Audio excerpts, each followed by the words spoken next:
こんにちは。スチールライジング前回からの続き進めていこうと思います。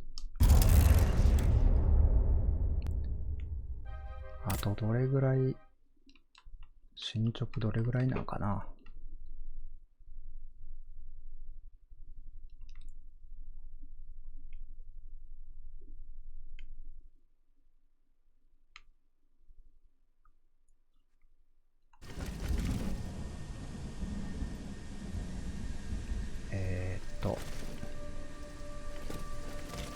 目的忘れた。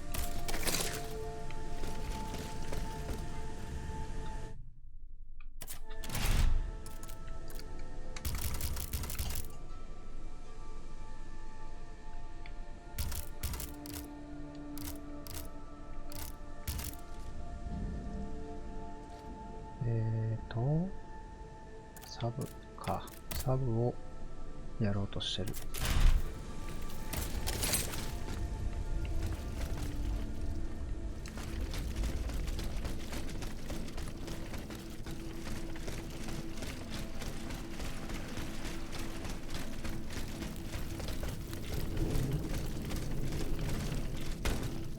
やばい。どこに行こうとしてたか全く覚えてない。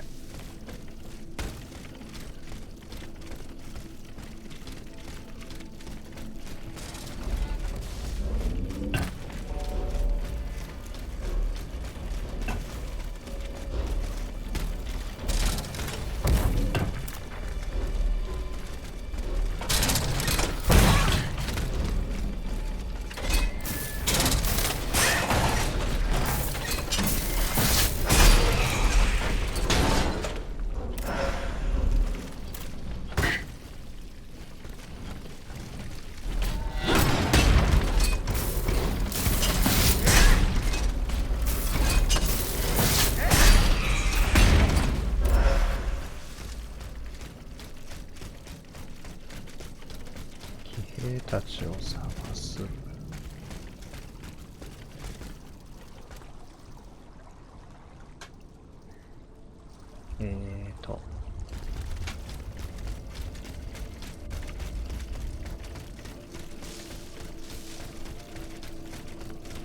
今いけるんかなこれ。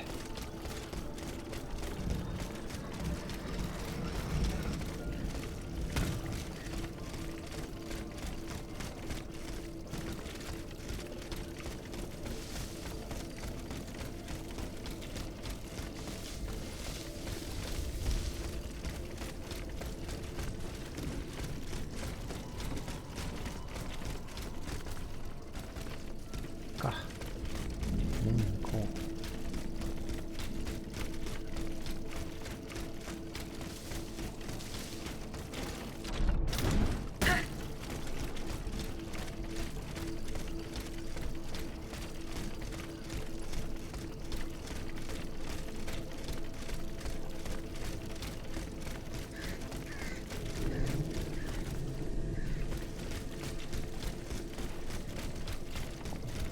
からいけるんか。なんか敵が変わってる。敵が変わってるような気がする。あ、開いてる。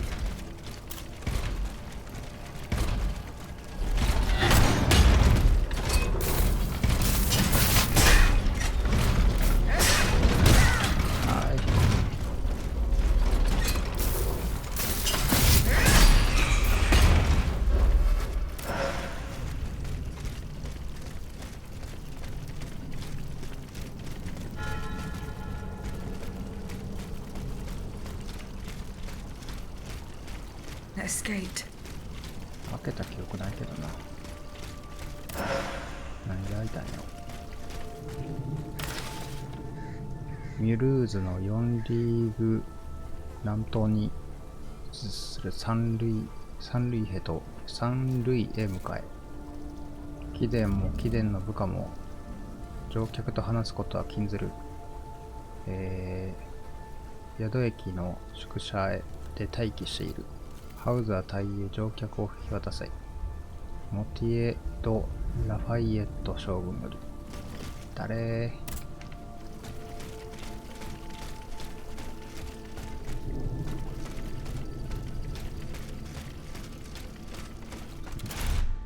奥へ終わり。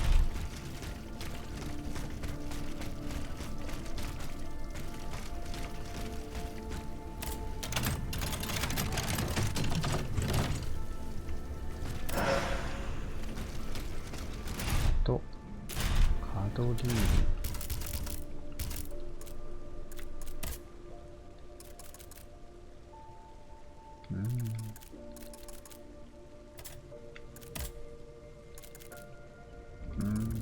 いらない。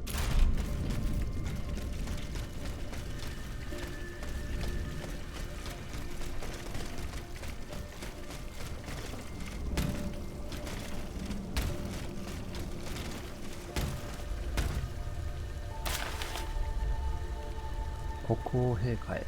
陛下が私めの働きに疑問を持たれていることが明白でありながら、陛下はご清涼をお決めになりかねているとお見受けさせていただきました。誠に僭越ながら財務長官の職を辞することをお願い申し上げます。私の後継者が越種方向の働きを見せ、殿下の、臣民たちに富を提供できるよう心よりお祈り申し上げます。親愛なる下僕ジャック・ネッケルより。人の名前が覚えられん。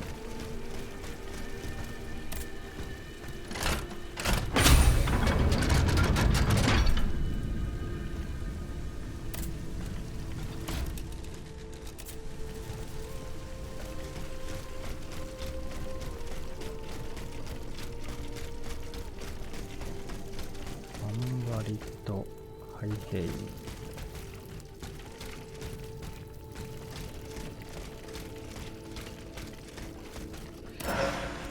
なんか来たことあるようなないような、来たことあるようなないような。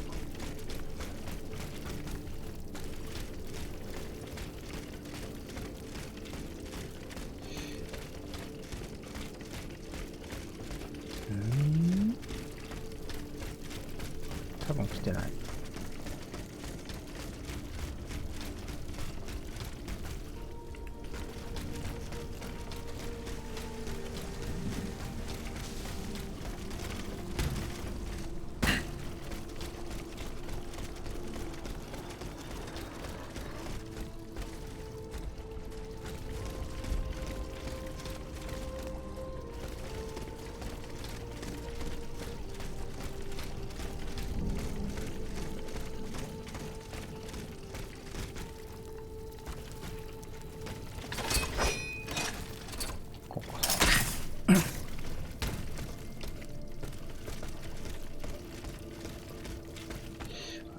来てる？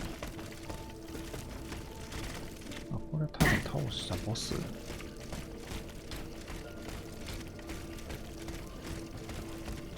うやって帰ったっけ？やばい。先週のこと全然覚えてない。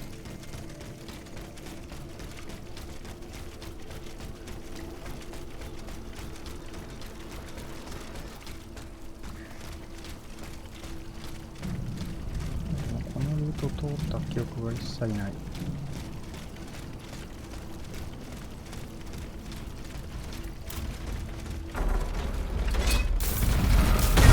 はい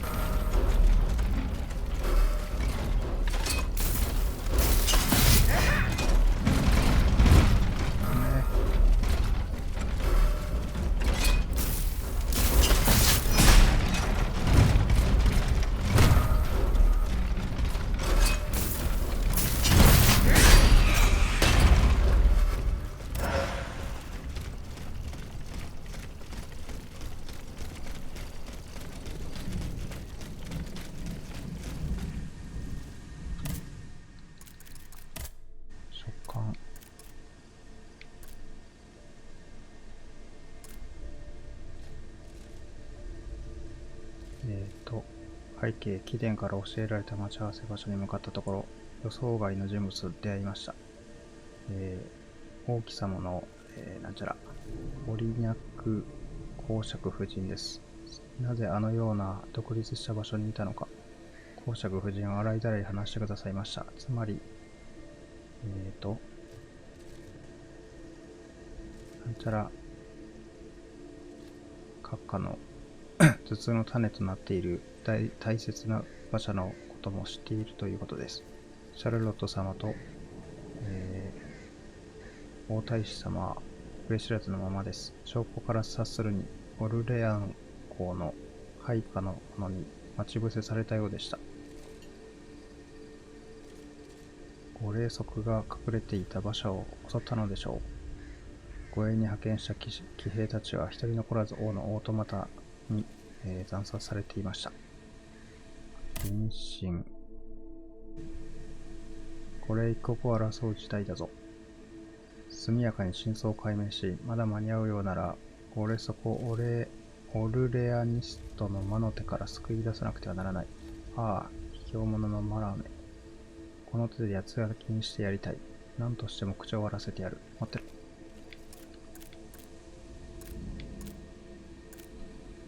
以上。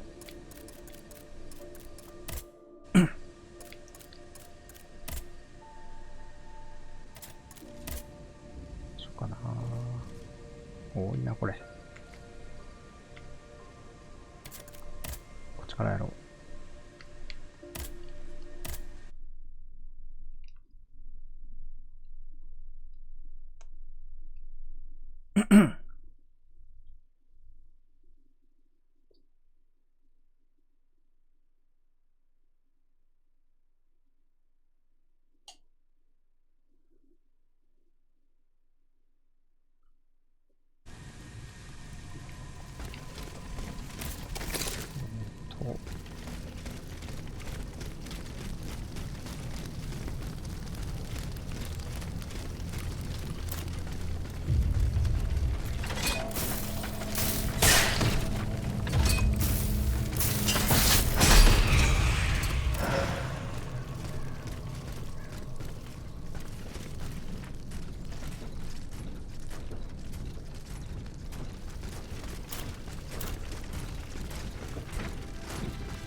ずる。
ルート間違えた。あれか、Aか。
回復なくなった。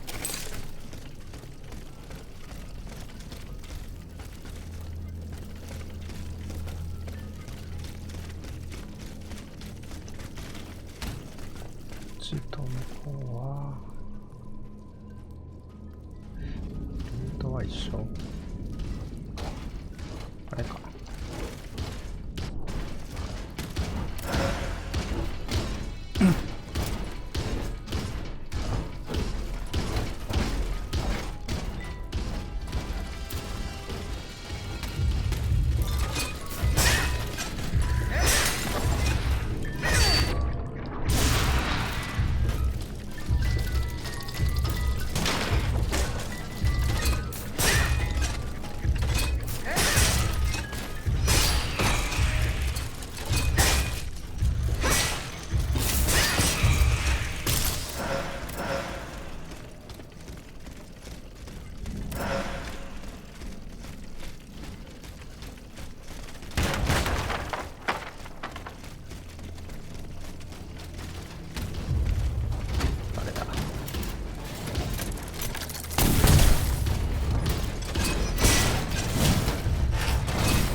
はい。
にある。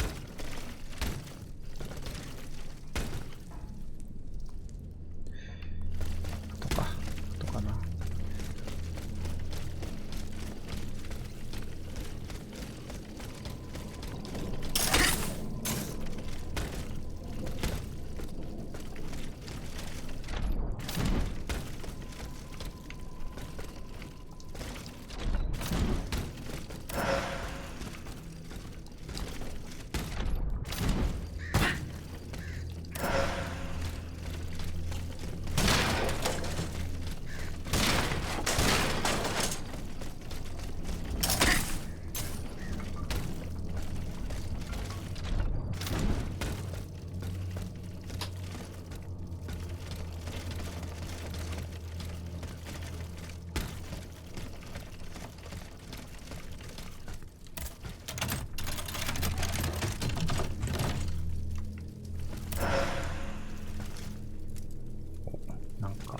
新しい武器。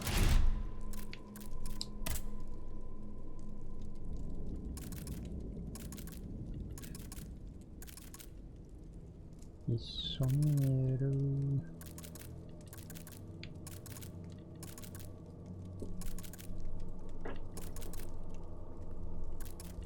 一緒かな。有利公爵。か。Field with the dead 背景 tree. 誇りたき I might be able to stop this マシアッ experiment. ク会の会員の皆様へ、前回の報告書においてご不満の声が寄せられていたことは認識しております。ですが私の作業は滞りなく完了し、すでに皆様にお披露目する準備が整っております。明日の夜明けにグロ海油地区の枯れ木と呼ばれる場所へ皆様でお越しくださいませ。私の不眠不休の奴隷がいかに早く仕事を終わらせられるか、その場でご覧に入れましょう。警具、カリオストロ伯爵より。やばいで、皆殺しにされるやつやで。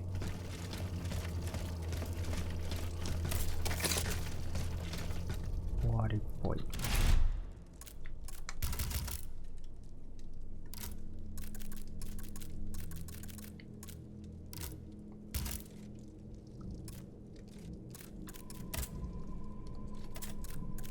こっち行ったりさせるな。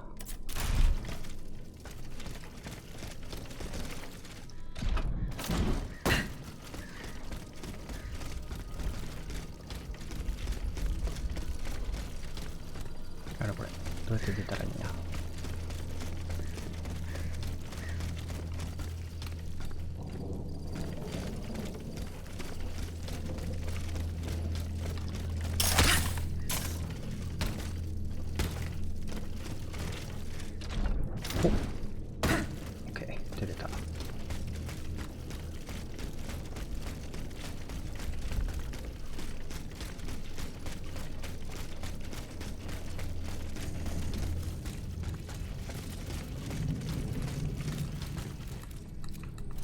どこ？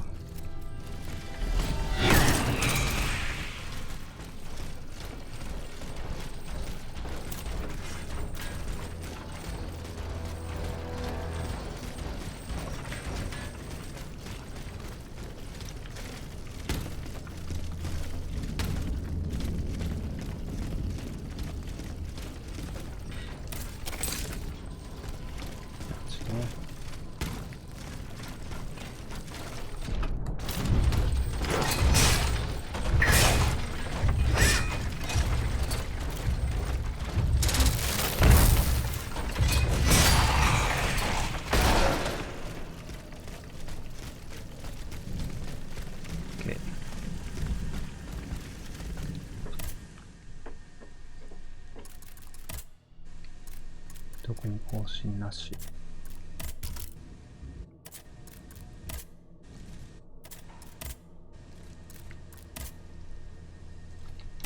れか。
dead tree. Good.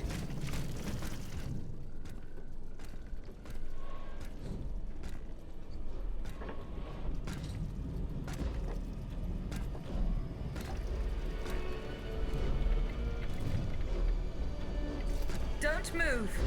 Ah, that cursed dancer! May you be devoured by rust!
暗すぎて見えん。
死んでんね。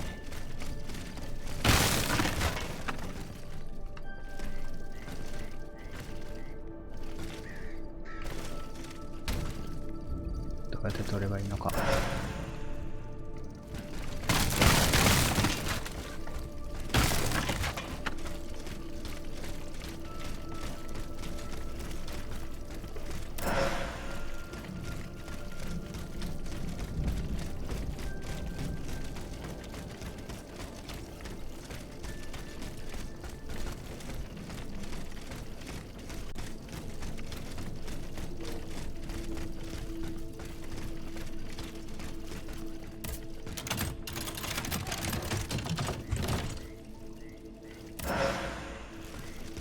ルーリー箔公爵の靴と軽トル。わ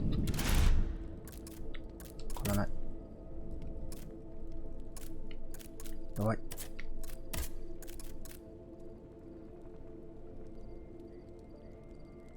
弱い。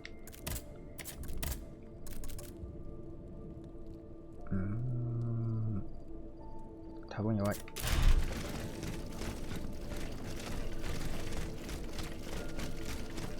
He slipped. Fortunately, he was unable to take his things with him.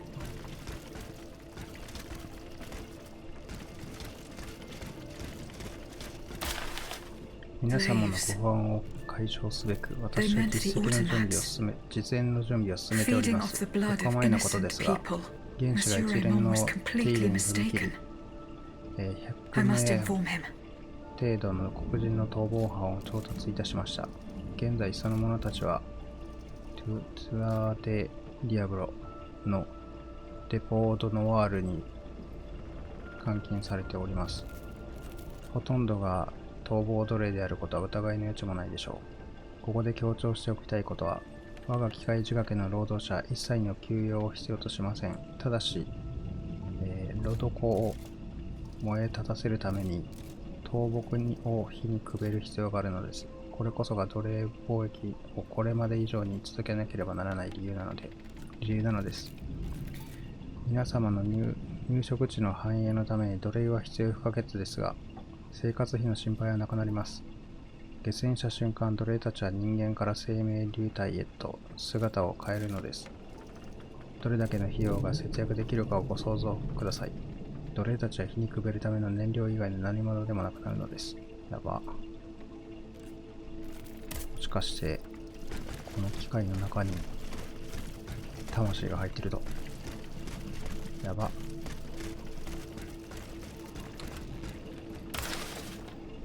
何様、伯爵閣下へ。何様のつもりだ。まさか私が行間を読めないとでも思ったのか。貴殿の真意くらいを見てほしいだ。遠く離れた力でも嫌がらせを仕掛けてくることは、この私を流刑の身に落としただけではご満足いただけなかったようだな。いいか、伯爵閣下。これは命令だ。二度と私に手紙を送ってくれるな。固く誓っておくが、これ以上貴殿に何かを教えるつもりは一切なく、欲しがっている秘密は墓場まで持っていくつもりだ。それと重ね言っておくが、私が教えた知識を犯罪行為に使うなど、絶対に許さんぞ。貴殿の魂に主の救済があらんことを祈る。私にできることはそれだけだ。フランツ・メスメル氏より。何を教えたんや。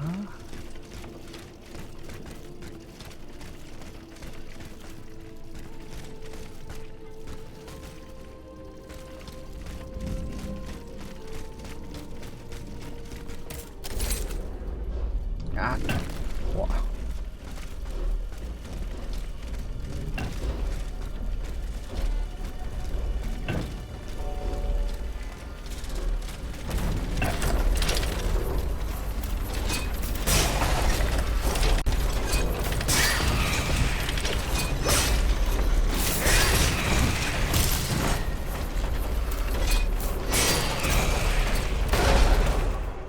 怖っ。どっか繋がったのか。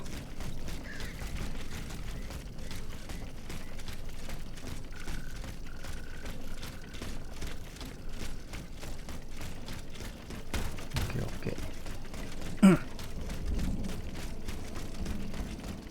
ゃあ戻ろう。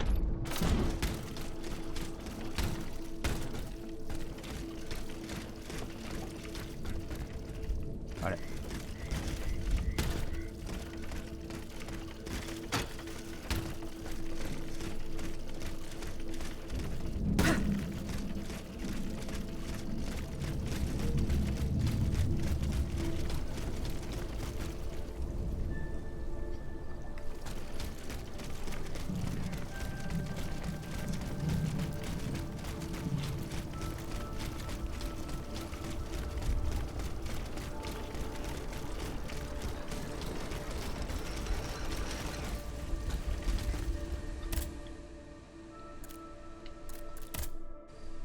金たまらんな。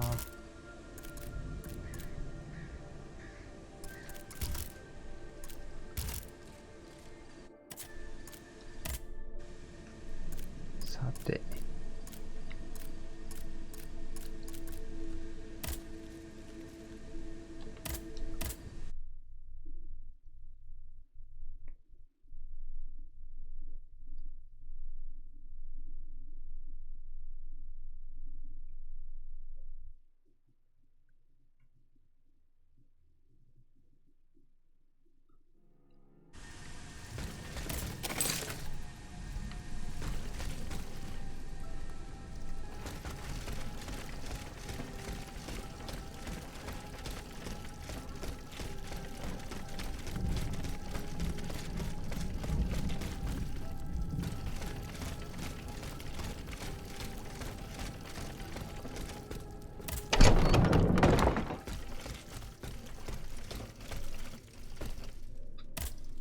Monsieur le Marquis. I'm listening, Aegis. Goodbye, That's it. Monsieur le Marquis.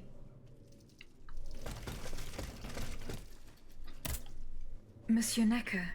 Madame? Eh bien, do you come bearing good news? Your wife. You may rest easy, monsieur. Your wife escaped the massacre. She returned home and left you this letter. Mon Dieu. She's going to meet our daughter and son-in-law at our charity hospital. She may already be there. Madame, I did not dare to dream of such an outcome. My wife and daughter. Can you imagine? And I thought I had lost both of them. The three of us will be able to leave the kingdom and put these horrors behind us forever. What about the bonds? They are not in your possession. No, not yet. You must ensure they do not benefit the king, madame. You will find them in the Armoire de Fer, in the Palais des Tuileries. Do with them as you see fit, as long as the king does not use them. As for me, I'm going to find my family at once. Thank you. From the bottom of my heart. I pray that your efforts will be successful. Adieu, madame. Adieu. Minister Necker has given his bonds to me. That's quite a nice little sum. Can you imagine? That's 1/5 of the kingdom's entire wealth. Wealth that the king squanders for his personal benefit according to his whims. Ma foi. Monsieur Necker certainly has been very generous to his adoptive country. Generous? I have my doubts. The loan was granted at a very high rate. So high, in fact, that it would have dug the deficit into an even deeper state of abyss. Eh bien, monsieur. To what use shall we employ this boonful fortune? If I could spend it, I'd do everything I could to return to the people their confiscated freedom. To begin, I would get them the bread they so sorely need. It is only after the scourge of famine has been vanquished that armed patriots might then be able to rise up against despotism. And where will you find wheat, Robespierre? Will you steal it from under the noses of the automats who have sworn to destroy the human race? As for arming the people, this is another one of your delusions. How could your ragged pack of wretches win any sort of battle that'd be unable to lift a sword? When you insult the people, you insult me, Monsieur de Lafayette. I am not insulting anyone, Robespierre. But I happen to know what it takes to fight. Unlike you. Monsieur, Fight. I was but a lad of 15 when I took up arms. And everyone here knows my role in the liberation of America from British rule. If you allow me to dispose of these bonds, I will found an army that will annihilate the Clockwork King's diabolical machines. As soon as I have the opportunity to leave Paris, I will rally the officers and troops that are stationed in the provinces. Then, I will call for a mass uprising. I will have more than enough money to pay their wages and procure the weapons we need. And you will have obedient troops at your beck and call, ready to repress anyone who challenges your power. These troops will only serve the will of the people. I swear it. Are you sure that the king has spared the rest of the kingdom, Monsieur le Marquis? I am almost certain of it, mon père. Despite all of his resources, the king does not have enough manpower to occupy all the garrisons in the country. Aegis, no member of this assembly can force your hand. The choice is yours. To whom will you entrust Monsieur Necker's bonds? The bonds are not yet in my possession. Then please continue your search. タヌキの川山用。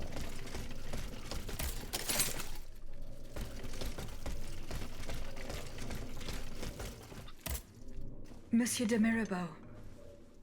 Minister Necker claims that you are a familiar face at the Tuileries Palace. That old story. Will it hound me until I have drawn my last breath?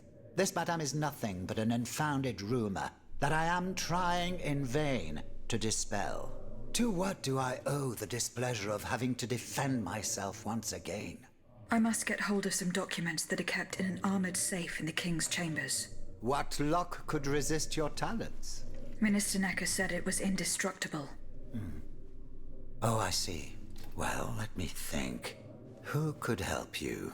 After all, a lock is nothing more than a simple mechanism. Nothing that can resist the expertise of our dear Monsieur Bailly. Why don't you ask him for help? I'll be sure to do so. Now, who else might be of use? Oh, There's Monsieur Lavoisier as well, our gunpowder commissioner.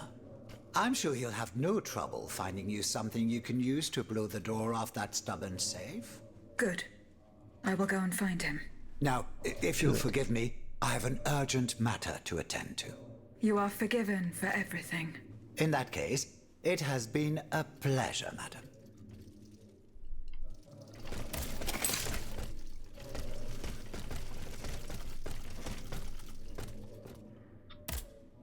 Monsieur Raymond, Go on, Aegis. I went to the Hotel de Massiac as agreed. What I discovered goes beyond your darkest conjectures. The club's members have no intention of merely depriving their slaves of rest. Rather, with the king's support, they plan to replace them with automat harvesters. The Count of Cagliostro is behind the plan. Ma foi. But such a plan would certainly only improve the lot of these unfortunate people. You are mistaken, mon père. If the planters get their way, they will have a greater need of slaves than ever. Only this time, they intend to slaughter them to power their machines. Quelle abomination! Par tous les saints. 4 days ago, the Paris Guard captured 100 black people. They were to be sacrificed as part of an experiment to test the effectiveness of the automat harvesters. Luckily, I was able to prevent the massacre. Where are they now? In a place they call the Dépôt des Noirs. I don't know where it is, but I managed to get the key.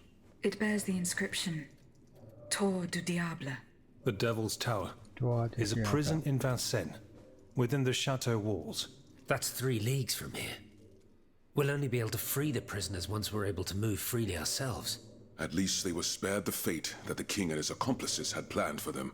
And what will you do with the 2 servants you employ, Monsieur Raymond? I will continue to treat them well, as I always have. However, under the laws you insist on following, they will become slaves again the moment they leave the kingdom for Saint-Domingue. Certainly not, Monsieur de Robespierre.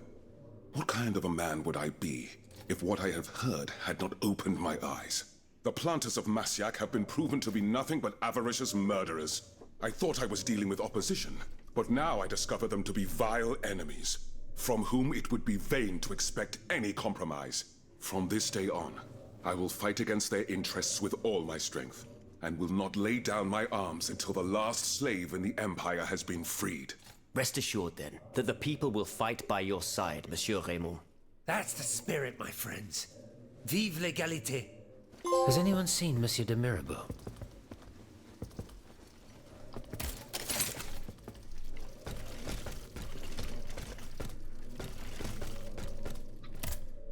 How was your search at the Vaucansons' home? I found this penknife there. I was struck with a vision as soon as I picked it up. I saw Mademoiselle de Vaucanson running from the Comte de Cagliostro. This letter refers to a hiding place where she often sought refuge. It's in the Jardin du Luxembourg. I know the place. One day, Eugène and I were walking in the Luxembourg gardens when suddenly Athénaïs jumped out from our hiding place like a wild animal. It was a startling, almost frightening sight. The spot is on the edge of the garden, hidden by vegetation between 2 statues. I'm looking for a way to force a lock that is supposed to be unbreakable. Monsieur de Mirabeau advised me to ask you for help. But I'm an astronomer, mon enfant, not a locksmith. I know my way around lenses, filters, racks, and tripods. But I've never given a moment's thought to how a lock works.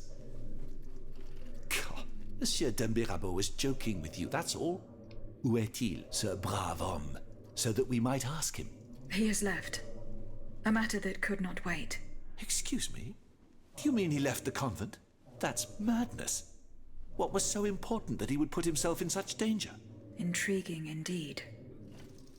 Indeed.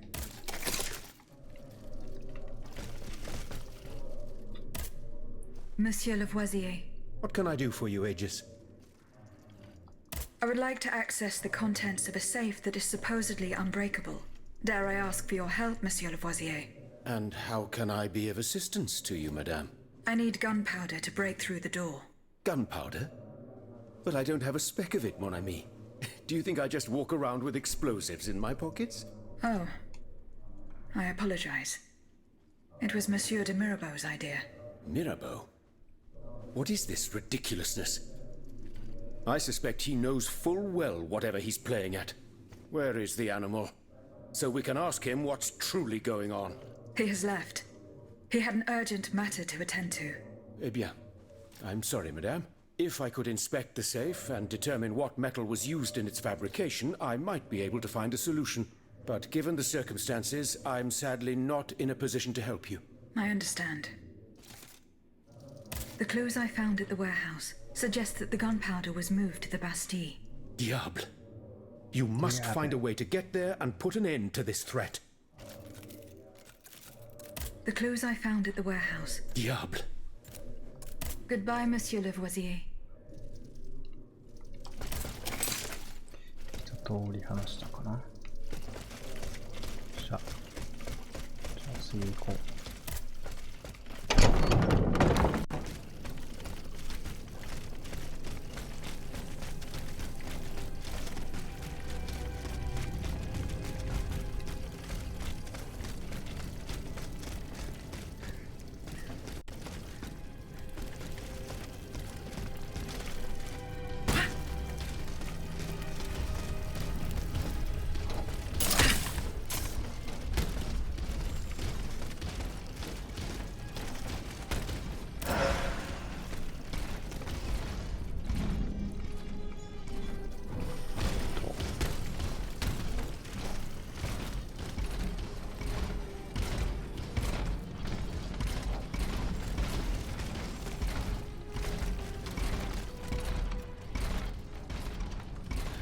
どうしよう。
ルートミスったか。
用具入れ。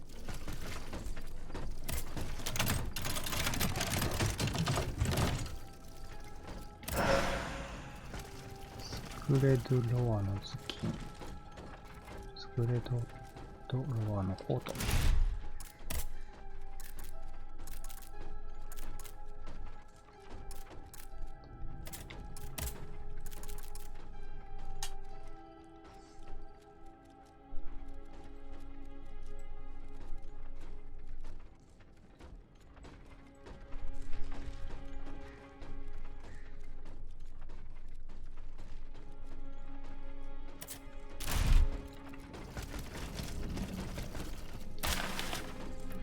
ルモニエ医師の研究室で見つかった手書きの書類。見たことがない文字で書かれている。解読ができない。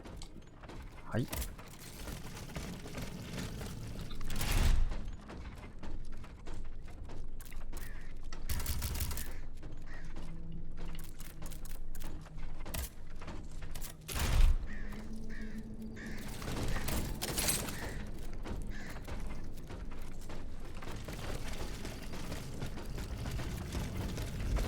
一旦戻るか。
Have you located Atanais's hiding place? No, not yet. Look carefully. Remember, it's on the edge of the garden, between two statues, hidden amongst the plants. I found a document written in a script that I was unable to read. Let me see. Ah, je vois. These pages were written using some sort of shorthand. A variation on Taylor's system, no doubt. I'm wont to use it myself from time to time while jotting down my ideas as they come. What does it say? It's a bit difficult to decipher. Je crois. I believe it's an autopsy report. The author writes that the subject died from a large dose of prussic acid. What is prussic acid? My apologies, Aegis, but I'm no chemist. You should ask Monsieur Lavoisier. Goodbye, Monsieur B.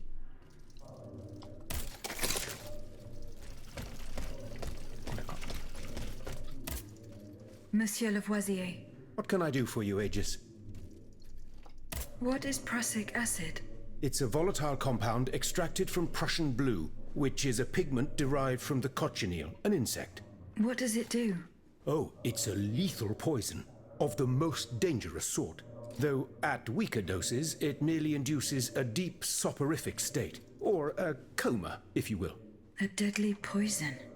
Aegis? Is everything all right? The clues I found at the... Diable! Goodbye, Monsieur Le... 違う。はい。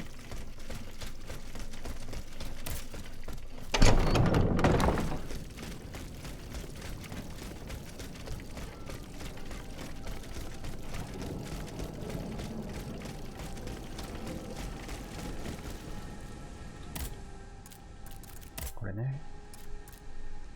レモニー氏の死亡診断書の写しを同封いたします。ご長兄がご起点なされた理由と、そして国王陛下の罪についてお知りになることができるでしょう。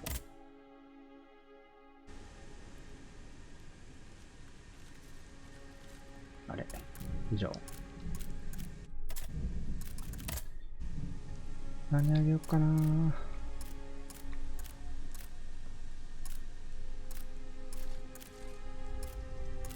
体力かな。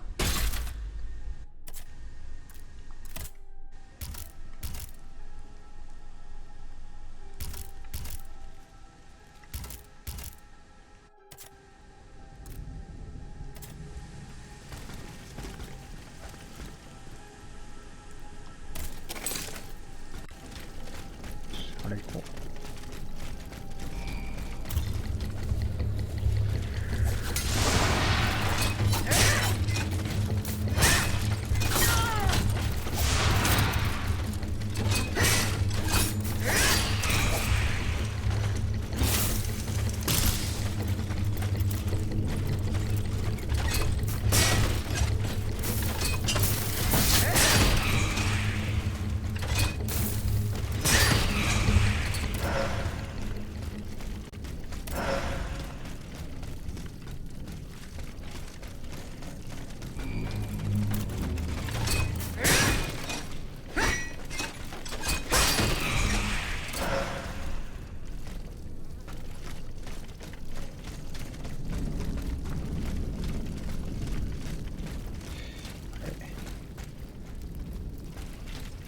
方がわからない。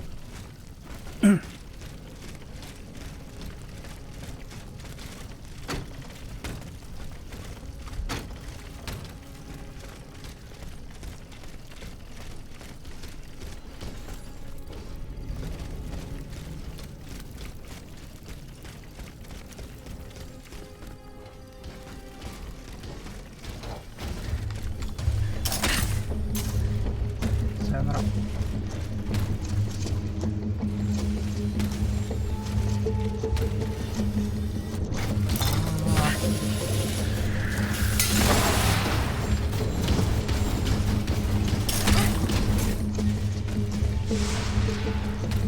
なんかあれっぽい。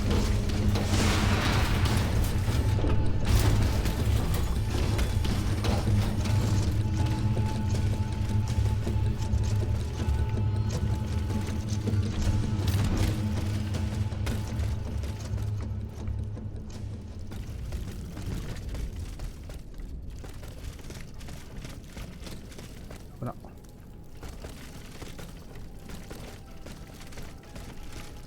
これ降りるか。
る。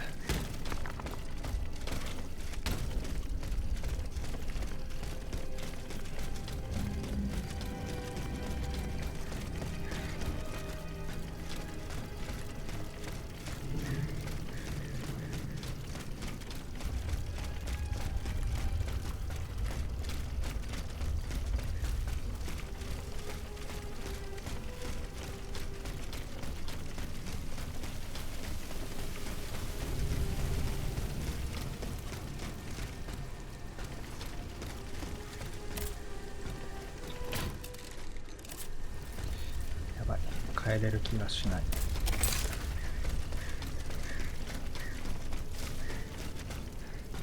Atanais's hiding place. A fight took place here.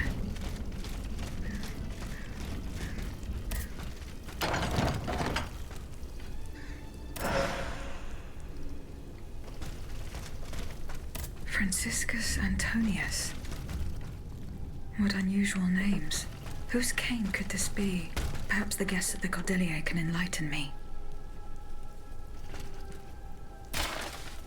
この本の最初のページには手書きの文字が書き連ねてある。この聖なる自然の神殿にて人混みから離れ、私はうやうやしく孤独をめでる。するとこれまでにないほど貴女に近づけた気がする。貴女と一度も会ったことがないだなんて、一体誰が信じてくれるだろうか。だがそれでも貴女はここにいる。私の横で穏やかに守ってくれているのだ。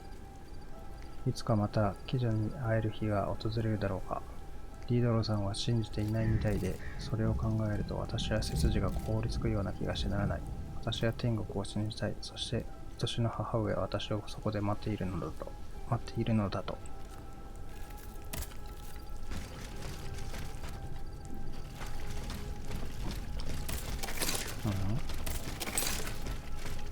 修道院で人々に尋ねる。遠いよ。しかもルート覚えてないよ。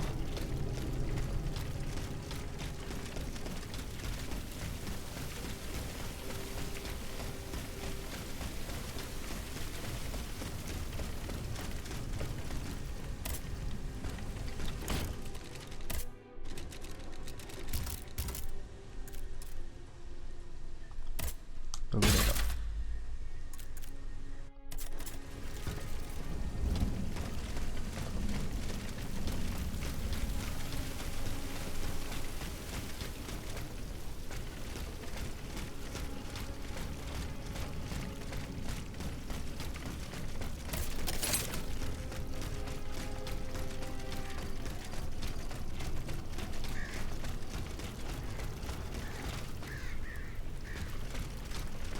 こ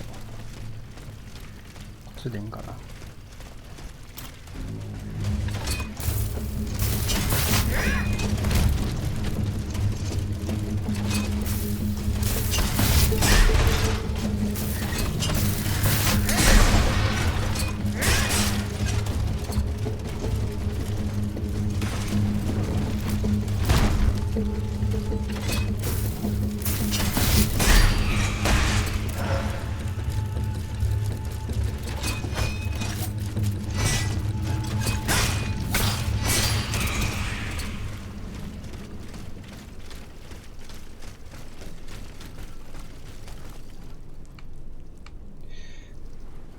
ダメな気がする。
るしかないか。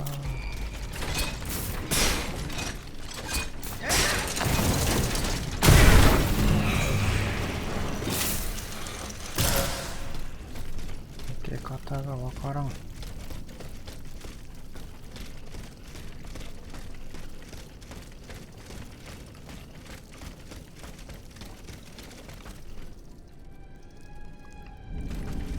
どうやって上にいたっけ。こっちでいいか。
人々に尋ねる。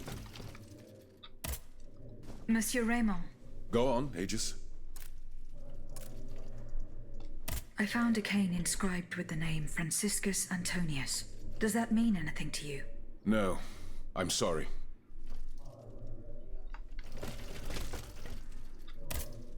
Monseigneur, What can I do for you, Aegis? do the four names Franciscus Antonius mean anything to you? The Franciscan order, perhaps? Go on. Franciscus Assisiensis, the founder of the order, and Antonius Patavinus, one of its most illustrious members. I'm sorry, Aegis, but that's all I can think of. Aegis, I'd like to talk to you about my research. Do you have a few moments to spare for me? Certainly, mon père. I am listening.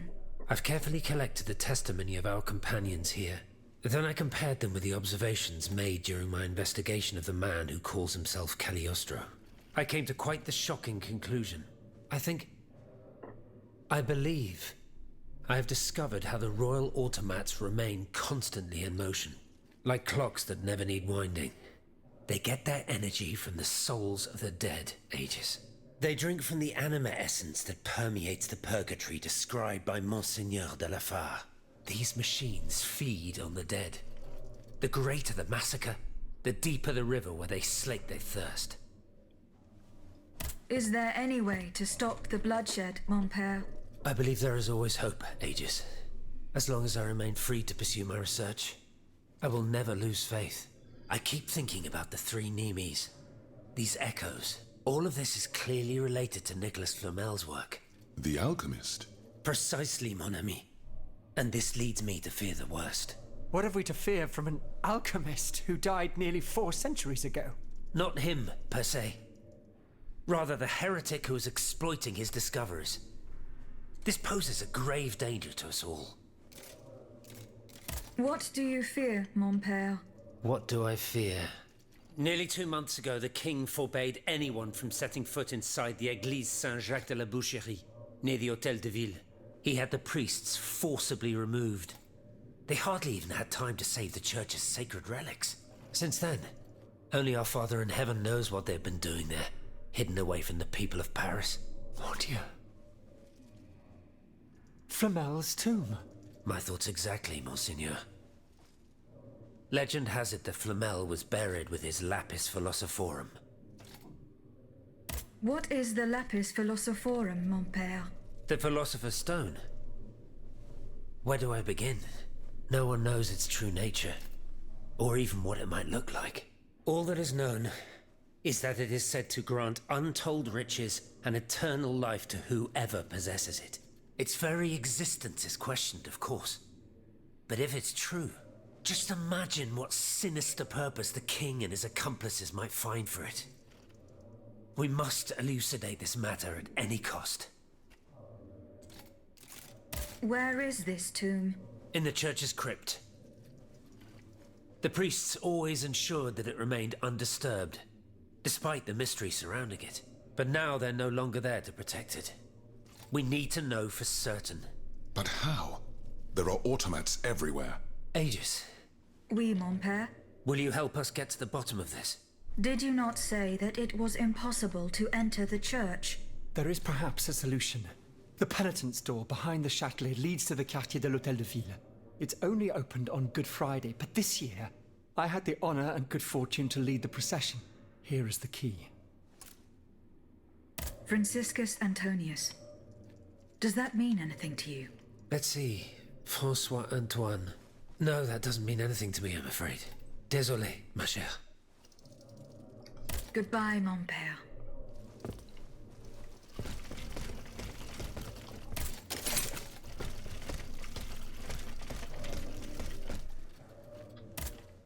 Monsieur Bailly, does the name Franciscus Antonius mean anything to you? We scholars have the strange habit of adopting names from antiquity. I imagine that we're actually looking for someone named François Antoine. But no matter how hard I think, I'm afraid it doesn't ring a bell. Monsieur Lavoisier, What can I do for you, Aegis? do the names Franciscus Antonius mean anything to you? No, nothing really. Francois Antoine, maybe? No, nothing with that name either. I'm sorry, madame. Goodbye, Monsieur Lavoisier. Eh bien. Do you come bearing news from Monsieur Marat? No, not yet. I have it on good authority that he is in the quarries in Montmartre. He's the only person who could show you a way to reach the Bastille. Don't forget. I have yet to procure Monsieur Necker's bonds. You don't intend to leave them to the king, do you? No, that is out of the question. That's good to hear. Quoi qu'il en soit. If you do manage to get them, come and find me. I found a cane engraved with the name Franciscus Antonius. Who could it belong to? Let me think a moment, je vous prie. I know an Antoine Francois, a printer on Rue de la Harpe. His surname is Momolo, but he is a man of the people and a true patriot.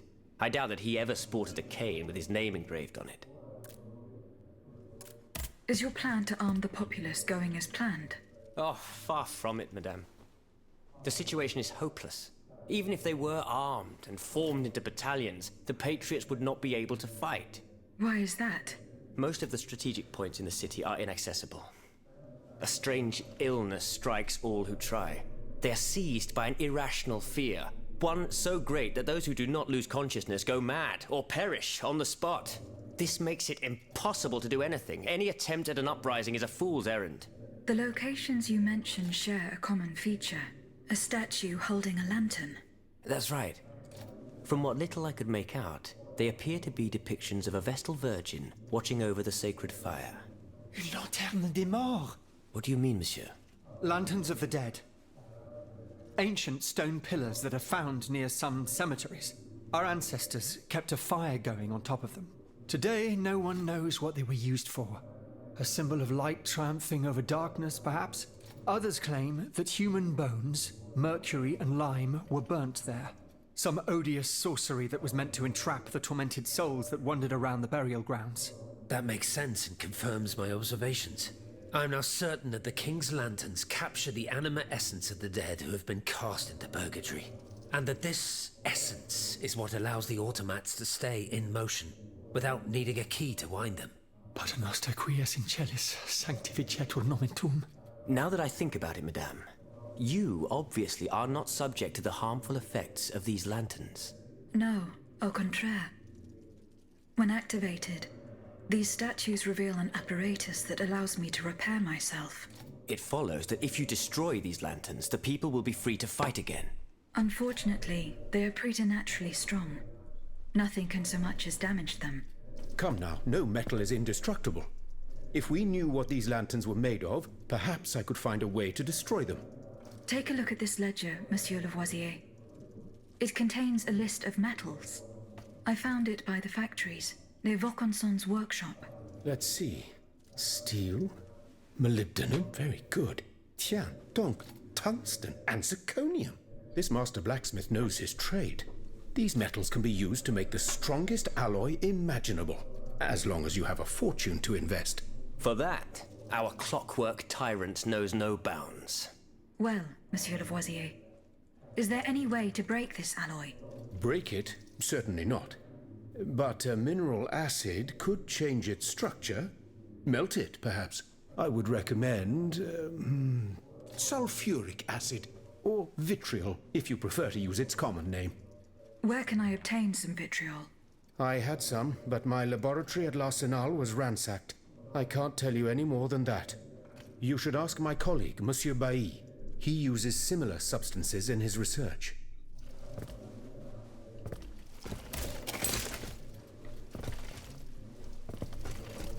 あれ、話題が変わってた。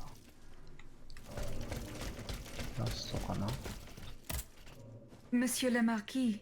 I'm listening, Aegis. Franciscus Antonius. Do these names mean anything specific to you? Francois Antoine. Hold on. Of course.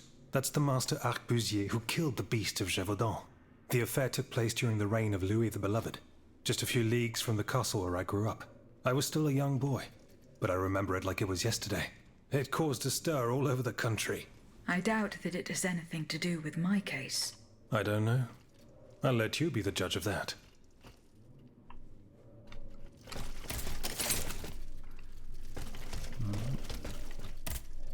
How is your research on Nicholas Flamel going? I have done nothing yet. Don't take too long, Aegis.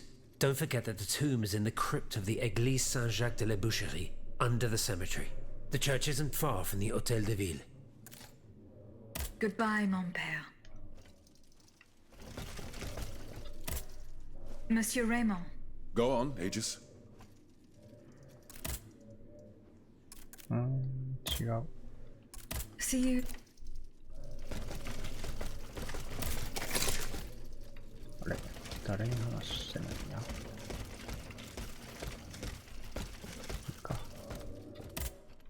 Monsieur Bailly. Would you happen to know where I could find some vitriol? Sulfuric acid? Of course. Combined with sea salt and green copperas, we use it to polish the lenses of our telescopes. But I don't know how much we have. You would need to go to the Louvre and take a look at the observatory's storeroom to find out. If you will allow me to.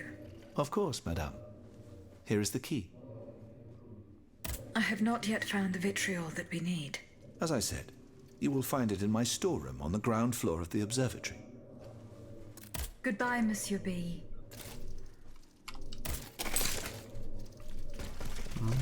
誰に聞いてない。 Monsieur Lavoisier. What can I do for you, Aegis? Where can I obtain some vitriol?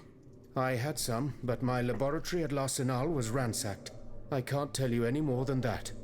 You should ask my colleague, Monsieur Bailly. He uses similar substances in his research. Goodbye, Monsieur Le...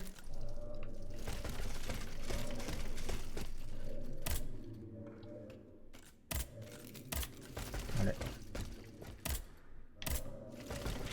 話せない。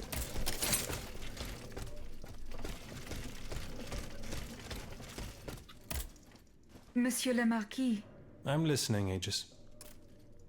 I have not yet been able to get hold of Minister Necker's bonds. Please, don't give up.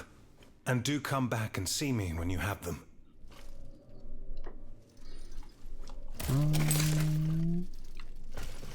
誰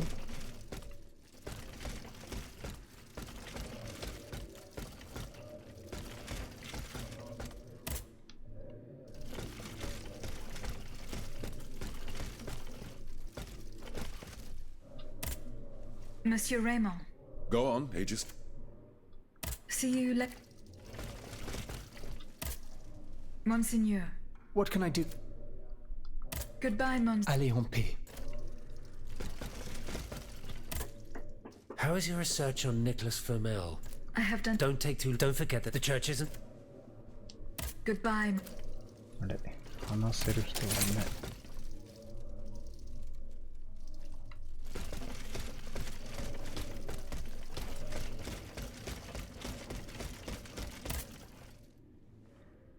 びっくりした。おいおいおいおい、止まってる。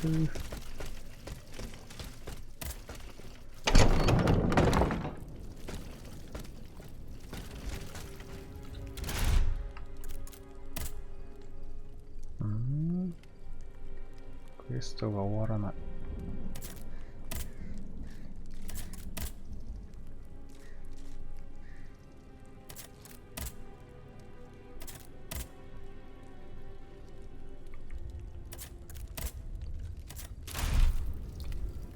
一体ちょっと違うとこ行くか。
けそう。いけそうだけど。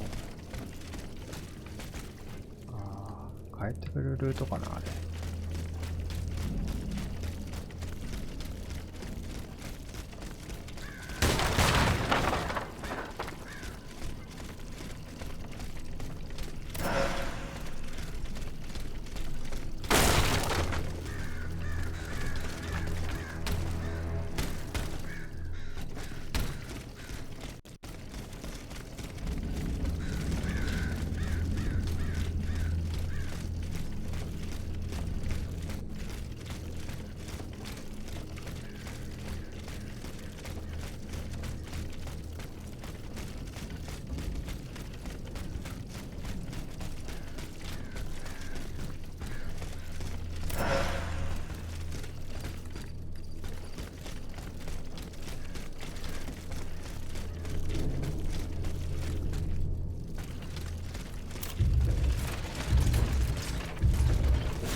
かれてる。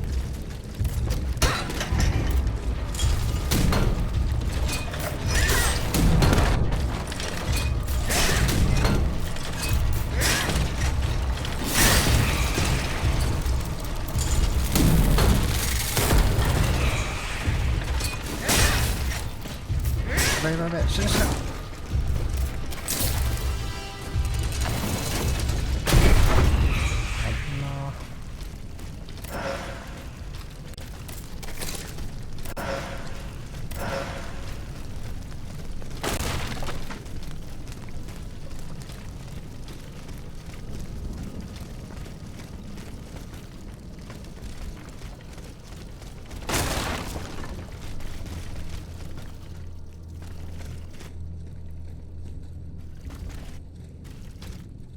あれね。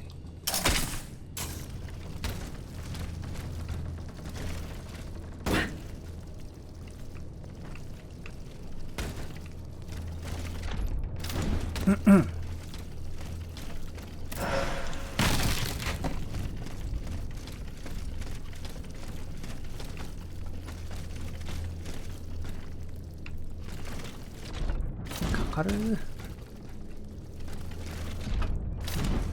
な。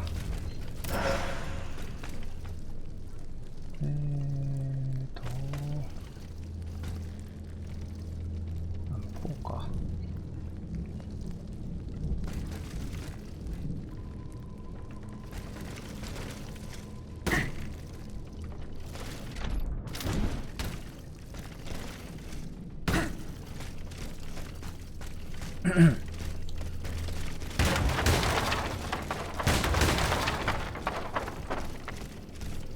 で、会場。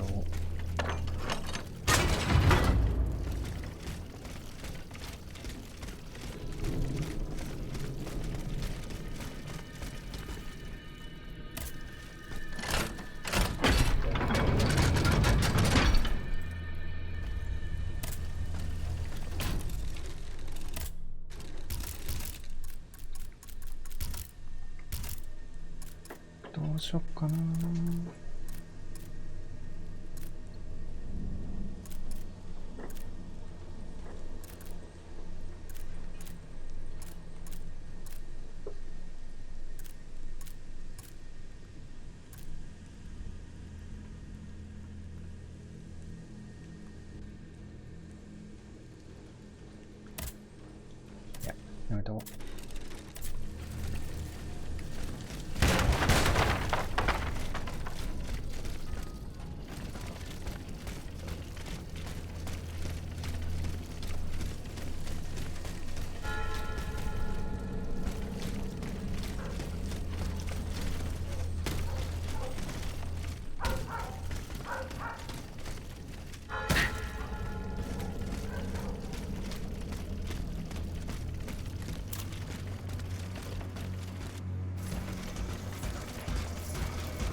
ほっ。よし。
Some taken a close interest in this tomb.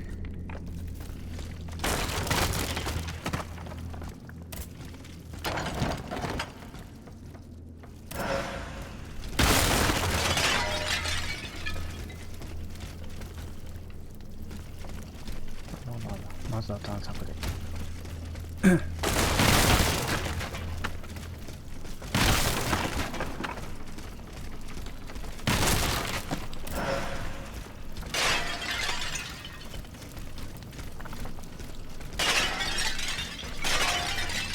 特にルートなし。あ、なんかあるわ。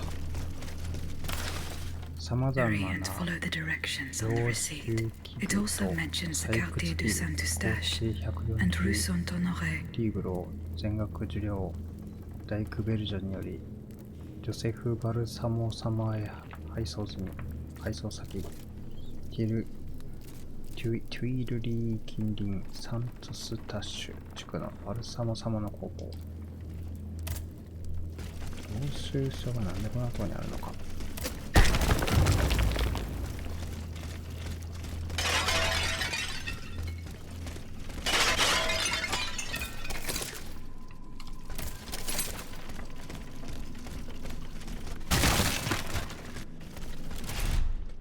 いやいやいやいやいやいや。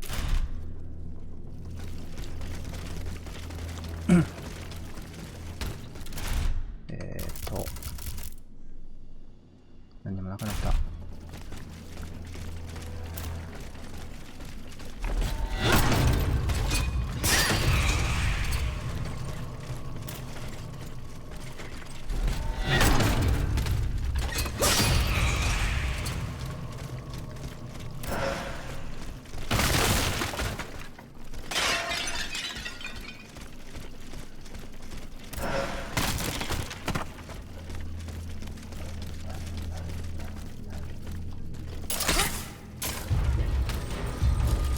どうすか。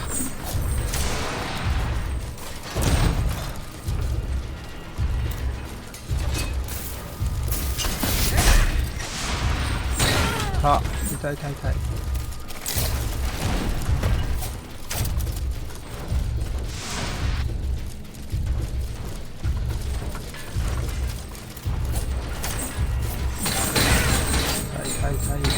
痛い痛い痛い痛い痛い痛い痛い痛い痛い痛い痛い痛い。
ちがわからない。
これ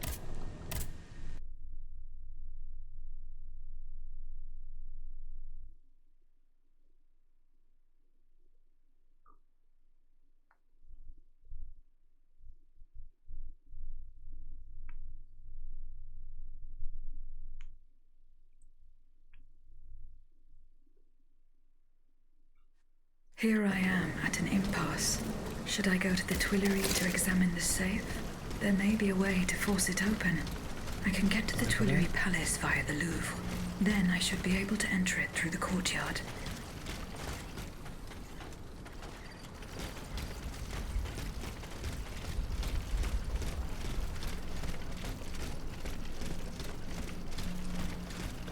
あれか。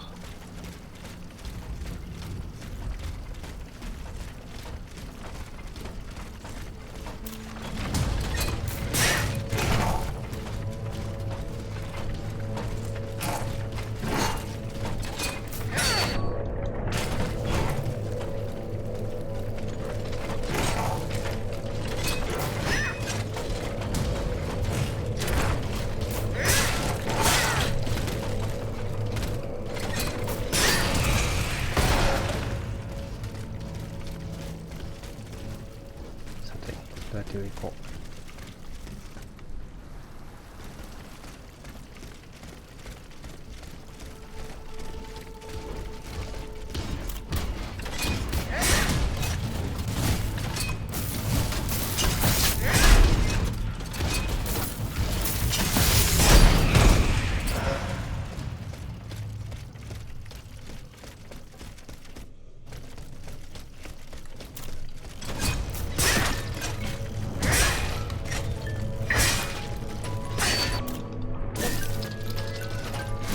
なんでロックパーター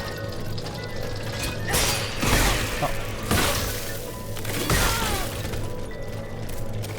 全然意味わからん。なんでロックパーター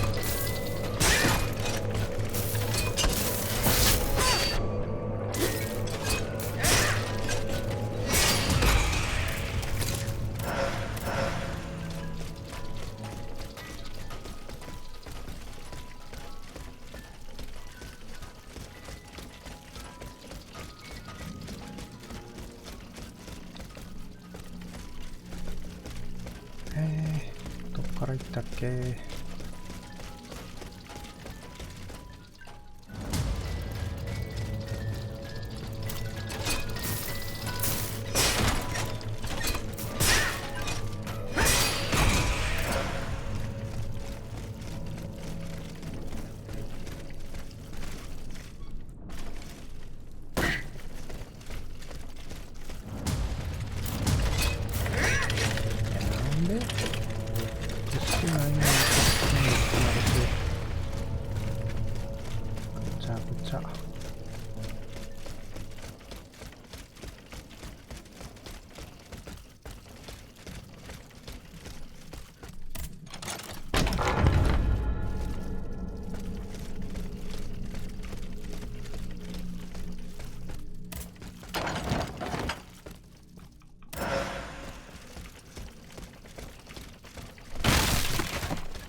オーダル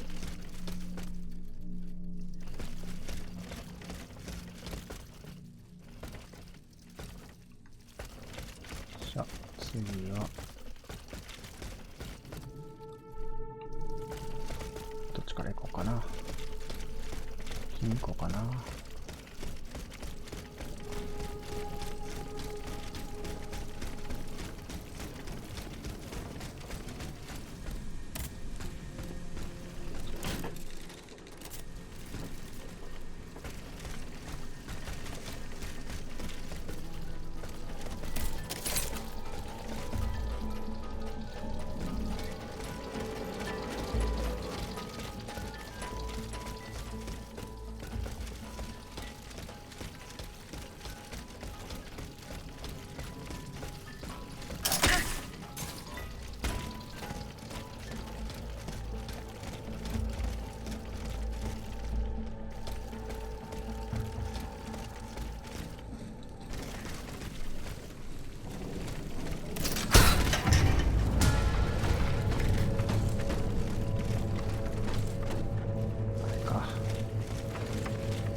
ハマってるね。おお、もういいですね。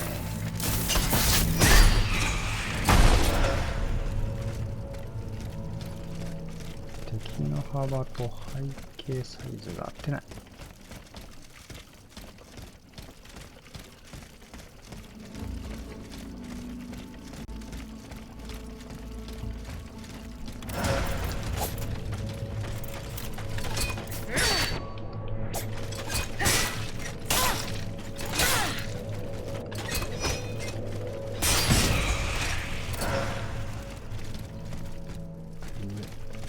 なるほど。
偉大なる国王陛下へアンバリと、ハイ兵員に駐屯していた兵士たちの無反により王国軍内部にも反乱の兆しが見え始めました。このような状況下においては陛下がこれまでに第三身分の反乱者たちに与えていたような原発を、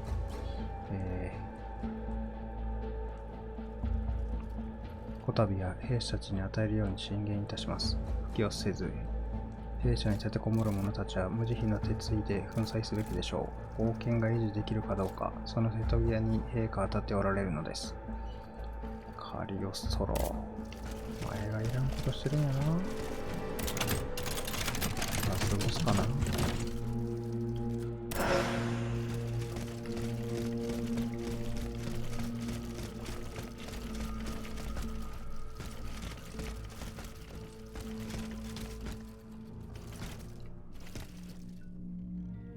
わ。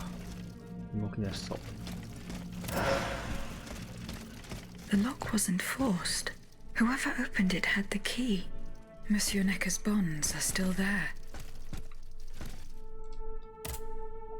Graved on it, H.G. Riquetti, Comte de Mirabeau. Whoever broke into this safe left behind the most valuable thing in it. This doesn't make sense. 何か見られてはいけないものがあったに違いない。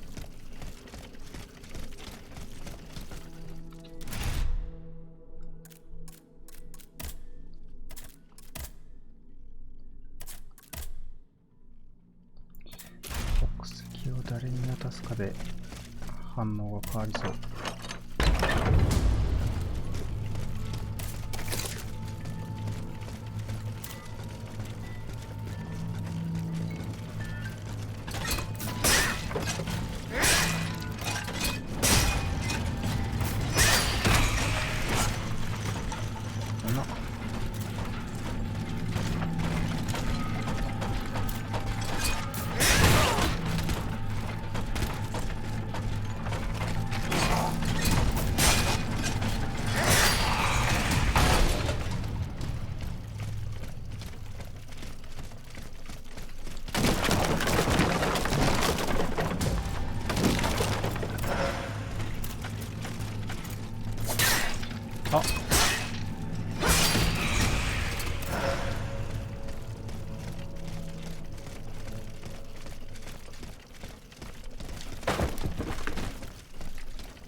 敵かオブジェかわからん。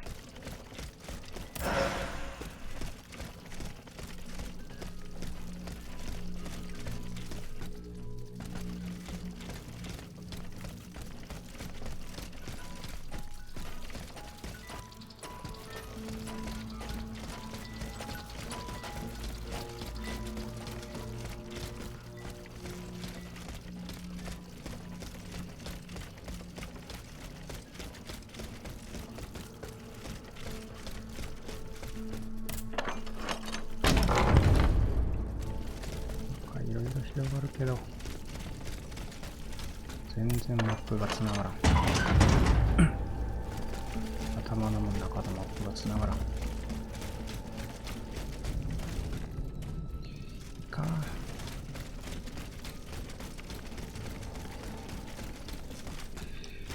んかあんのかなこっち。アイテムがあんのか。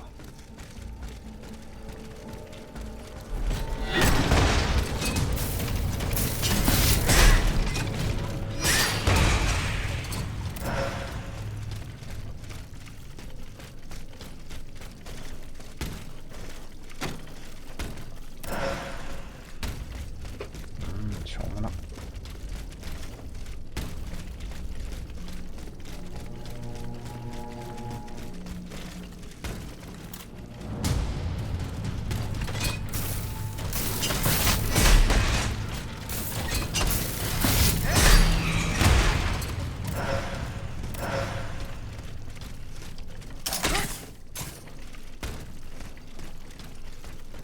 あ、帰り道か。多分帰る道。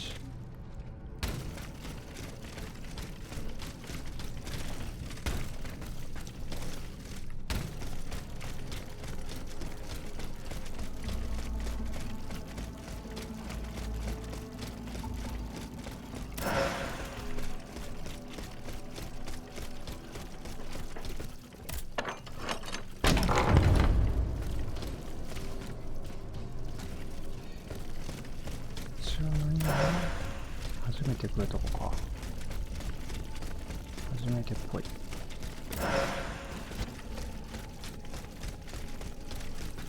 や、あれ？来てる。てるとこやった。あ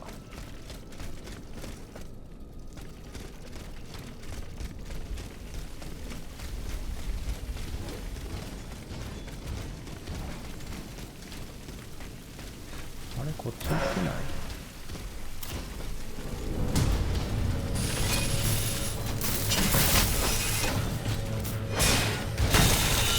はい。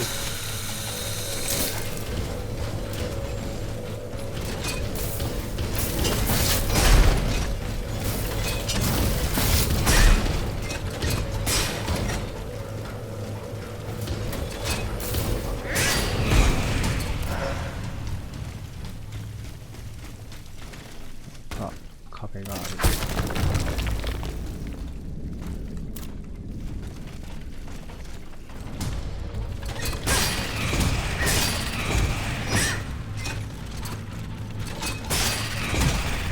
ここがどこか全然わからへん。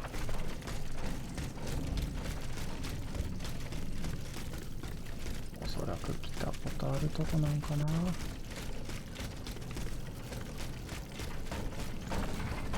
全然わからへん。どうしようか。帰るか。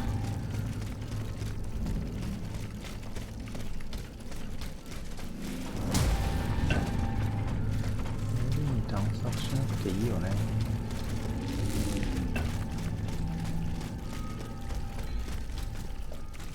のルート知ってたら開けてるやろうしな。来たことないとこかな。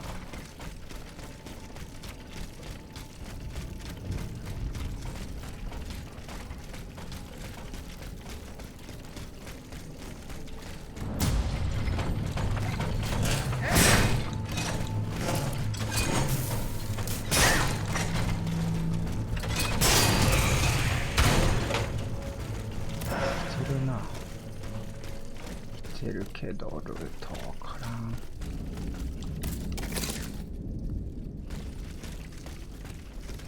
戻ろう。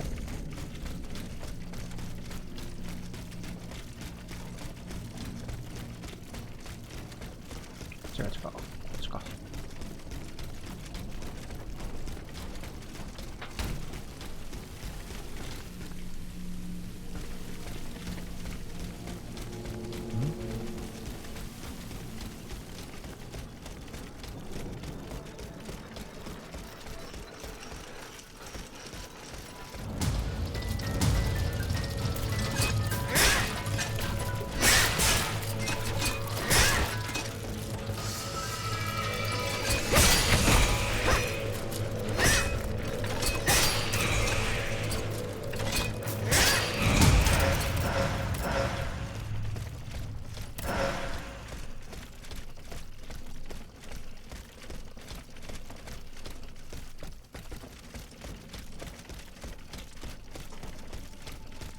これだけか。もっと上がある。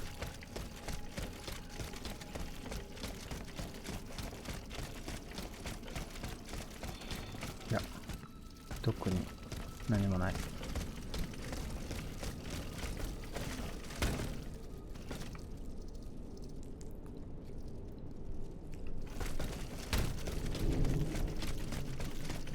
全然マップがつながらない。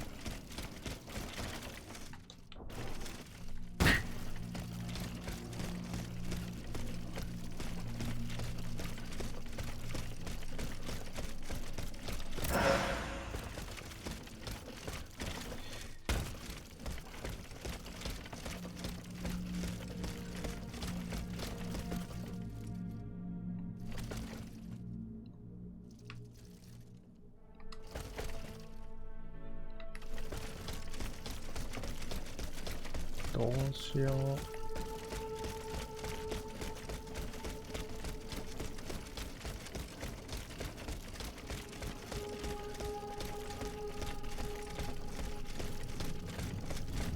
こっちでいいんか。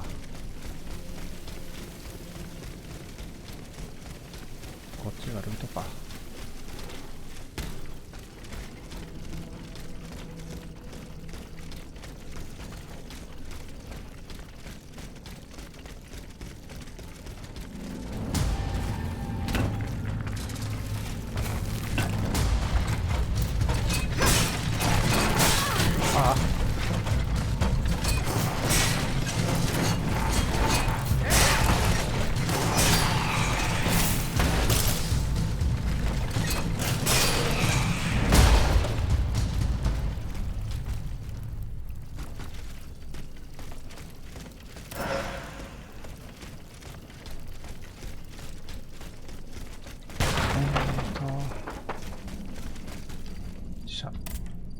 Here, monsieur. I hope this will be suitable. You're an angel here on Earth. I will make sure that this poor man knows to whom he owes his life. Leave me now. I must be alone to carry out this delicate operation. あれ、何の報酬もなし。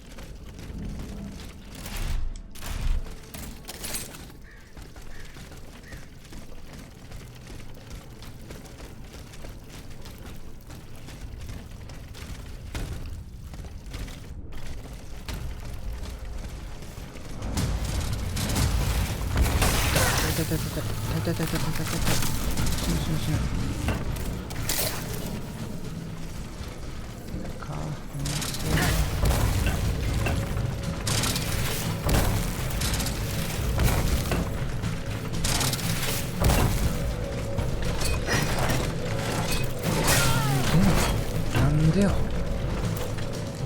ちをロックしてんのだから。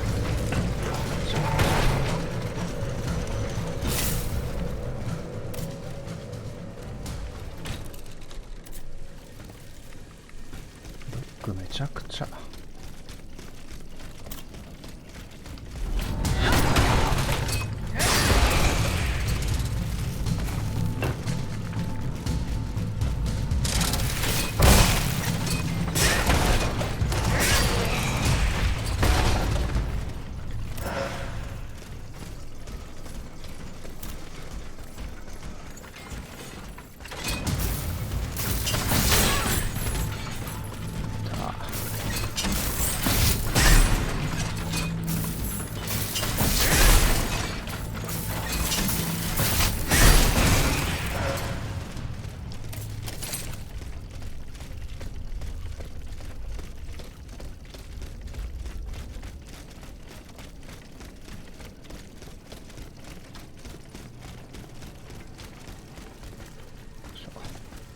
アップデートしとこうか。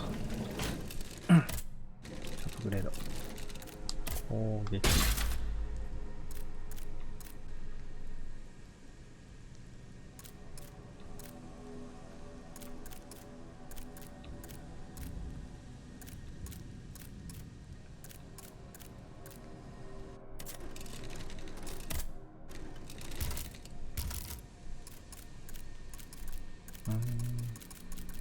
まあいらんね。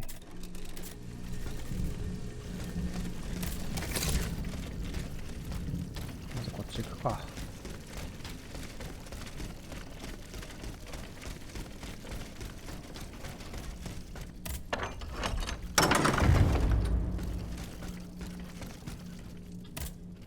I have just come from the Tuileries. The Armoire de Fer has been ransacked. Diable. Someone beat us to it. This is very unfortunate. God only knows what we would have found there. Whoever it was had to fight for it. I found a body there, killed by automats. Mon Dieu. How dreadful. Dreadful indeed. Especially since I discovered this in the victim's hand. And what is that, pray tell? A dueling pistol. With your name engraved on its plate. Oh, May we? You're right. It is my pistol. It was stolen along with a number of other things. It happened just before the Estates General at my lodgings in Versailles. But how on earth did my weapon end up in the hands of this poor soul? I am certain we will find an explanation. I'm going to have a look around. With your permission, of course. Well, since I'm in no position to dissuade you... なるほど。I'm going to have a look around. Well, since I'm in...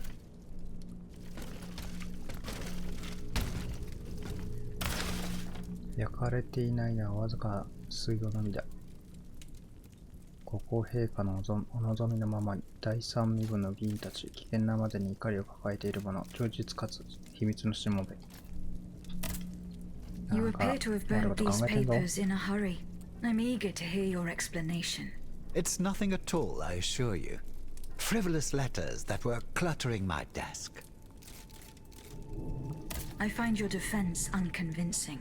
Why won't you tell me the truth? You don't understand. This is a matter of the utmost importance that I cannot discuss with a creature such as yourself. I am an automat, monsieur. This is true. But I serve the Queen. And my only aim is to put a stop to the crimes that have befallen the kingdom. Well, know that you're not alone in serving the Queen. なるほど。 What was in those letters you threw into the fire? My private correspondence with the king.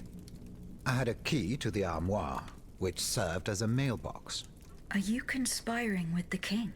No, you don't understand. I was something of a shadow advisor, a diplomat, working in complete discretion. I feared his stubbornness would lead the kingdom to ruin, so I tried to reassure him regarding the aims of the Third Estate. But when Vaucanson told me what happened at Meudon, I realized it was a lost cause. I found your pistol in the hands of a dead man. Who was this unfortunate soul? Mathieu, one of the servants I had sent to retrieve the letters. I gave him the pistol for self-defense. Alas, it seems it was of little use to him against the king's automats. You claim to be a friend of the Queen. The king has gone insane. After what happened at Meudon, that much is clear. We can no longer expect any leniency from him. Hence my support for his wife. She's a headstrong woman, and much wiser than she lets on. You must know that she means to put her youngest on the throne, the young prince, Louis Charles. A regency would restore peace and unity to the kingdom. Then all that would remain would be to establish a constitution.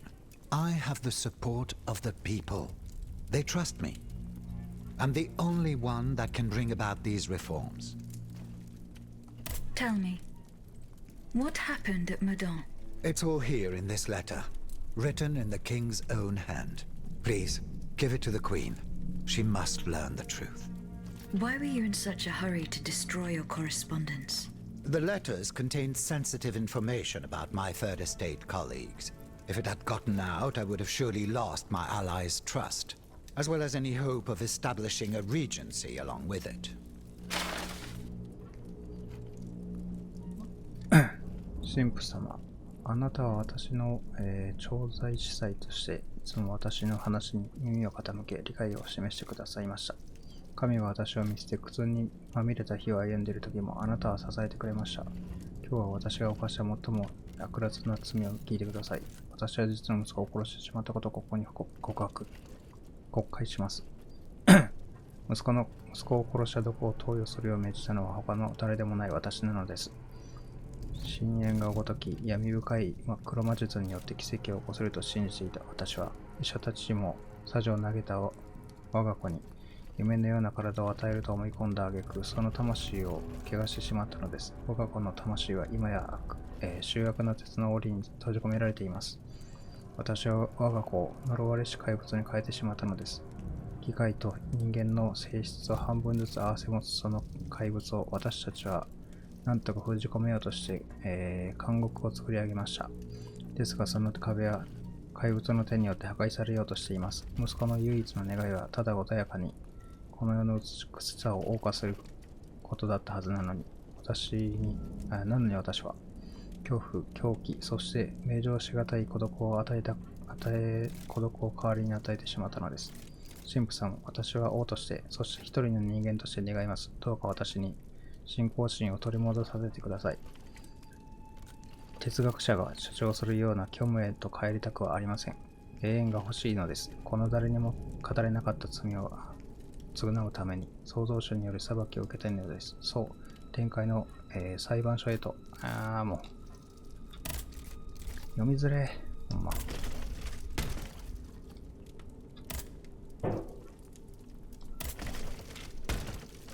なぜジャンプするのか。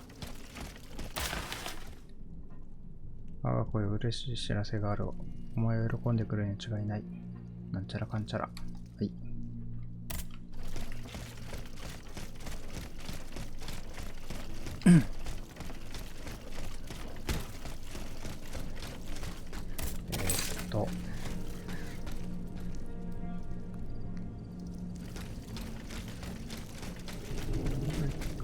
てるような気がするんやけども。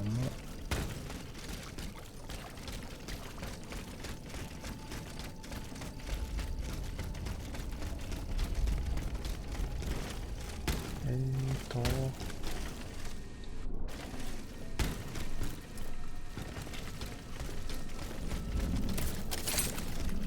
っちね。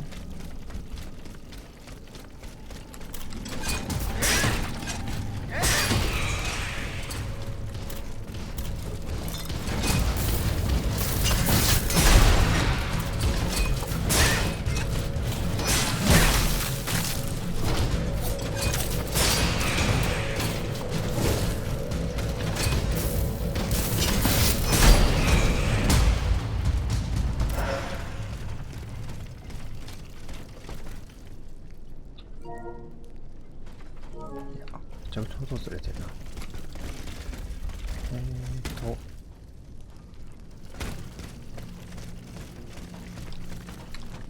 あれ。こっちね。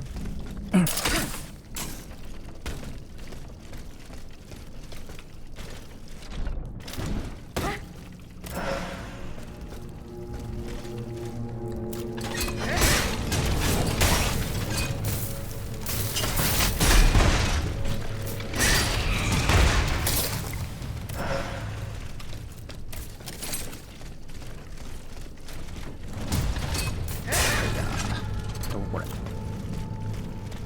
してしまった。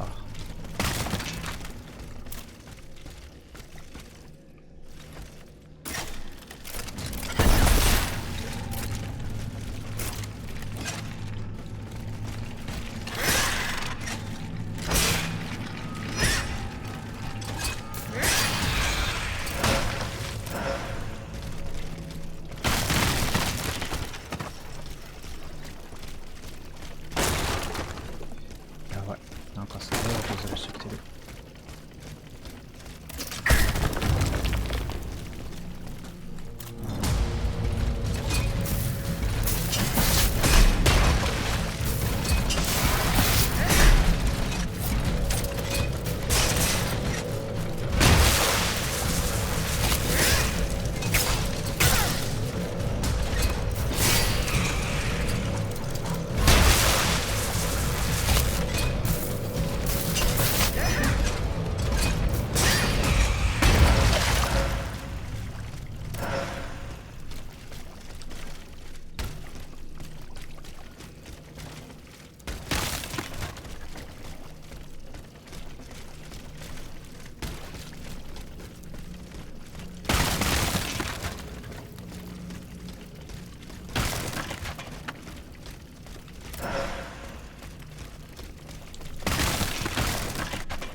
気づかないでください。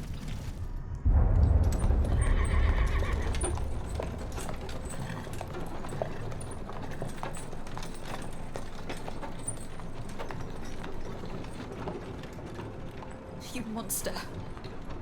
What do you want with me? Wasn't it enough for you to steal my dancer? I'm merely obeying the king, mademoiselle. Don't be afraid. You and your beloved machine will soon be reunited. I give you my word.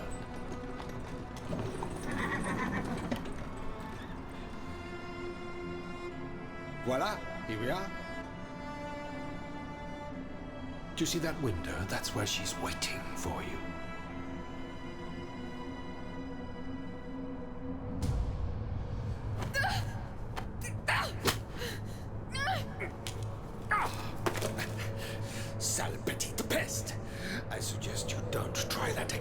What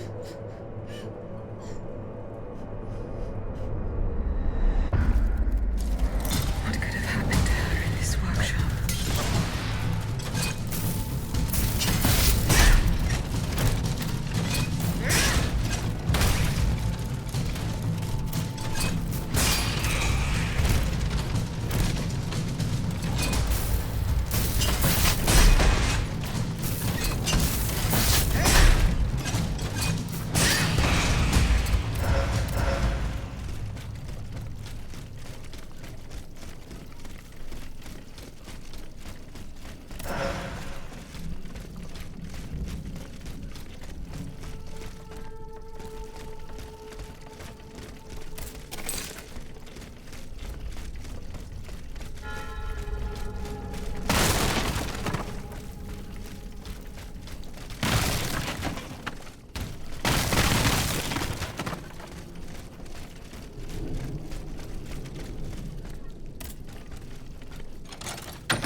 This notebook 古代 appears の to be 文言に very 精通す old. る指揮者のみがこの文章を解読できる。 I should show it to する her ことができる Begua. だろう。さやか。 Balsamo. So that is the name that the Comte de Cagliostro uses to conduct his business フラン discreetly. ス王国にしてナバラ王国ルイは、1743年パレルモ生まれのジュゼッペ・バルサーモ、別名ジョセフ・バルサモへカリオストラ伯爵アレッサンドロのなど爵位を名乗ることをここに許可し、いついかなる時もその全権を行使できるものとする。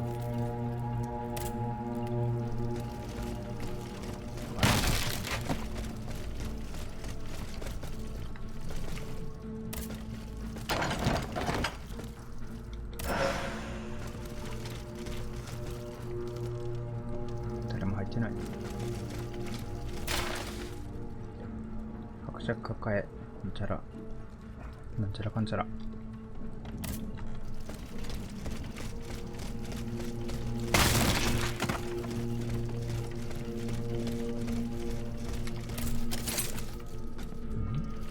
あれ、終わり？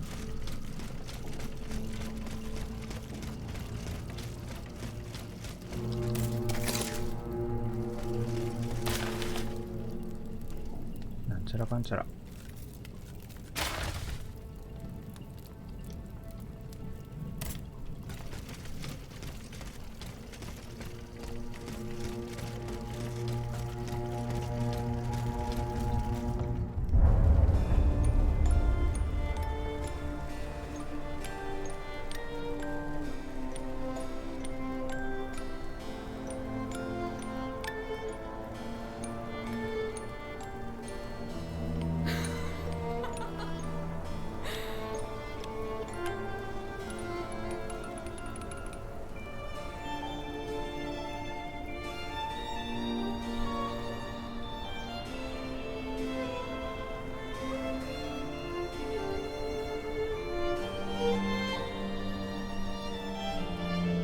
Rosette, you're so beautiful.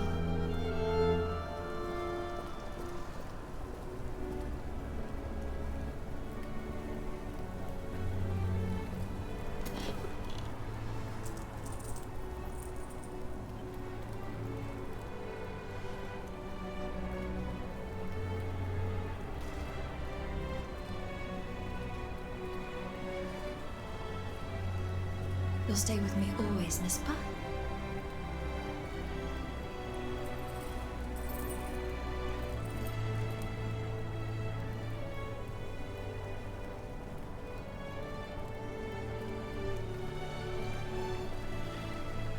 Without you, mon ami, I'd be all alone.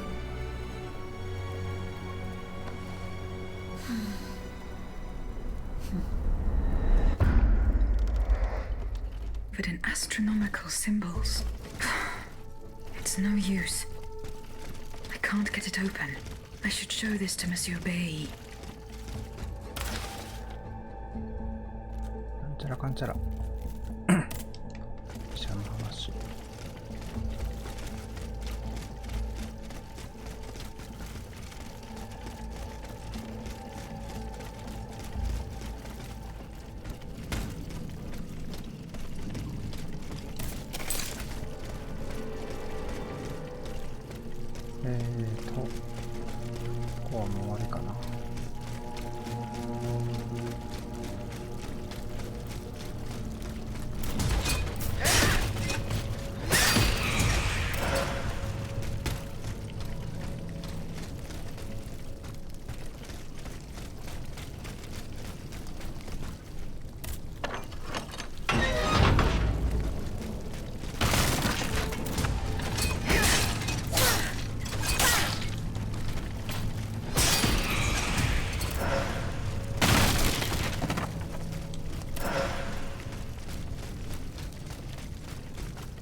時間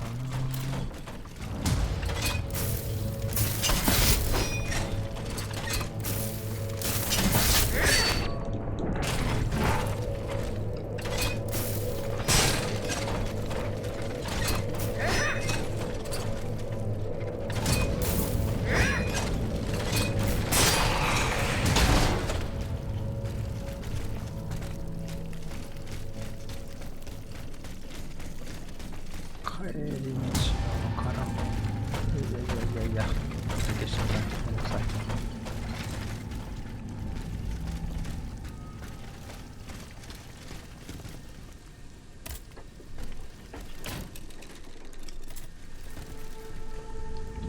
これぐらいにしようかな。よいしょ。